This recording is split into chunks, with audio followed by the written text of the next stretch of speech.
ஒரு மாநில முதலமைச்சரின் பெயரை குறிப்பிட்டு அழிபடி சொல்ல ஆளுநருக்கு உரிமை உண்டா? முன்மாதிரி உண்டா? இதற்கு பரிகாரம் தேட தமிழ்நாடு அரசும் நீதிமன்றமும் மக்கள் மன்றமும் முன்வர வேண்டும் என்று திராவிடர் கழக தலைவர் ஆசிரியர் கி. வீரமணி அவர்கள் அறிக்கை ஒன்றை வெளியிட்டுள்ளார்கள். அறிக்கை வருமாறு: ஜனநாயக மாண்புக்கும் ஆளுநர் பதவிக்கு உரிய மதிப்பும் தராத ஆளுநர் RN ரவிக்கு கடுகளவு நியாய உணர்வும் சட்டத்தையும் உச்சநீதிமன்றத்தையும் மதிக்கும் உணர்வும் தெளிந்த அறிவும் இருக்குமானால் அவர் தனது பதவியை ராஜினாமா செய்து ஆளுநர் மாளிகை விட்டு இந்நேரம் வெளியேறியிருக்க வேண்டும். 8/4/2025 அன்று உச்சநீதிமன்றம் தந்த தீர்ப்பின்படி. ஆனால் அவர் அதை செய்யாத நிலையில் மீண்டும் மீண்டும் தனக்குள்ள பின்பலத்தினாலோ என்னவோ மீண்டும் சல்லடம் கட்டி ஆடி அரங்கேறுகிறார். அவமானத்தை பொருட்படுத்தாமலேயே. அவருக்கு துணையாக, சட்டத்தின் ஆட்சிக்கு துணையாக இருக்க வேண்டிய குடியரசு துணைத் தலைவர் தடம் புரண்டு உச்ச நீதிமன்றத்தின் தீர்ப்பிற்கு உள்நோக்கம் கற்பிப்பது போல பேசி பல வழக்குரைஞர்களின், சட்ட நிபுணர்களின் நன்மதிப்பை இழக்கும் நிலைக்கு தள்ளப்பட்டுள்ளார். கண்டனத்திற்கும் ஆளாகியுள்ள அவலநிலை. இந்நிலையில் ஆளுநர் RN ரவி அரசமைப்பு சட்ட குற்றச்சாட்டிலிருந்து தப்பிக்க துணை போகும் வண்ணம் அவரது அழைப்பை ஏற்று தமிழ்நாட்டிற்கு வந்து RN ரவிக்கு நற்சான்று பத்திரம் வழங்கி உதகமண்டலத்தில் பேசி அரசமைப்பு சட்டத்தின் 159ஆம் பிரிவின்படி பதவி பிரமாணப்படி நடந்து கொள்ளாத ஒருவருக்கு ஆதரவாக பேசியிருப்பதை கண்டு நாடே நகைக்கும் என்பதில் ஐயமில்லை. உதகமண்டலத்தில் ஆளுநர் கூட்டிய கூட்டத்திற்கு துணைவேந்தர்கள் பலரும் சுமார் 32 பேர் போகவில்லை.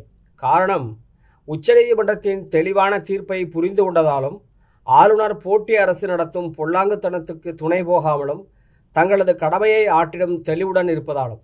குடியரசு துணைத் தலைவர் மீண்டும் குருகுல கல்வி தேவை என்ற RSS குரலை ஒலிக்கிறார் உதகையில். இதற்கு நமது முதலமைச்சர் MK ஸ்டாலின் அவர்கள் மீது வீண்பழி சுமத்தி தன்னுடைய கோயபல் சனத்தை கொடியேற்றி காட்டியுள்ளார் RN ரவி. ஒரு முறையா இந்த ஆளுநர் RN ரவி உச்சநீதிமன்றத்திடம் குட்டு வாங்கியிருக்கிறார்? 2-3 முறை அல்லவா? படிப்பினை பெற்று தனது பதவியின் கௌரவம், மரியாதையை காப்பாற்றிக் கொள்ளாமல் மீண்டும் மீண்டும் அரசியல் அடாவடித்தனம் செய்வதா? இத்தகைய போக்கிற்கு நற்சான்றாக குடியரசு துணைத் தலைவர் பதவியில் உள்ள ஒருவர் துணை போவது எவ்வளவு நியாயமற்ற போக்கு, முன்னுதாரணம் இல்லாத நிகழ்வும் கூட. கலந்து கொள்ளாத துணைவேந்தர்கள் என்ன சட்டம் தெரியாதவர்களா? ஏற்கனவே ஊழல் வழக்கில் சிக்கி சேலம் பெரியார் பல்கலைக்கழக துணைவேந்தரிடம் விசாரணை நடக்கும்போது மற்றொரு அறையில் இந்த ஆளுநர் ரவி சேலம் சென்று தங்கியிருந்ததை விட மகா ஒழுக்கக்கேடான சட்டமீறல் வேறு உண்டா? முதலமைச்சர் மிரட்டினாரா?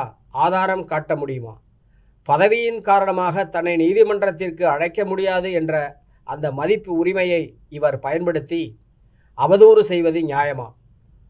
ஒரு மாநில முதலமைச்சரின் பெயரை குறிப்பிட்டு போலீஸ் ராஜ்யம், நெருக்கடி காலம் என்று அழிவழி சொல்லும் ஆளுநர் போன்று முன்மாதிரி இதற்கு முன் உண்டா? இதற்கு சட்ட பரிகாரம் தேட தமிழ்நாடு அரசும் நீதிமன்றமும் அல்லது மக்கள் மன்றமும் முன்வந்தாலே ஒழிய இந்த பகிரங்க ஜனநாயக அரசமைப்பு சட்ட மீறலுக்கு முற்றுப்புள்ளி வைக்கவே முடியாது. யோசியுங்கள். இவ்வாறு திராவிடர் கழக தலைவர் ஆசிரியர் கி. வீரமணி அவர்கள் இன்று அறிக்கை ஒன்றை வெளியிட்டிருக்கிறார்கள். அறிவுச்சூடர் வலைக்காட்சிக்கு நீங்கள் புதிவர் என்றால் வலைக்காட்சியை மறக்காமல் சப்ஸ்கிரைப் பண்ணுங்கள். பெல் பட்டன் அமுக்குங்க. ஆல் செலக்ட் பண்ணுங்கள். வணக்கம், நன்றி.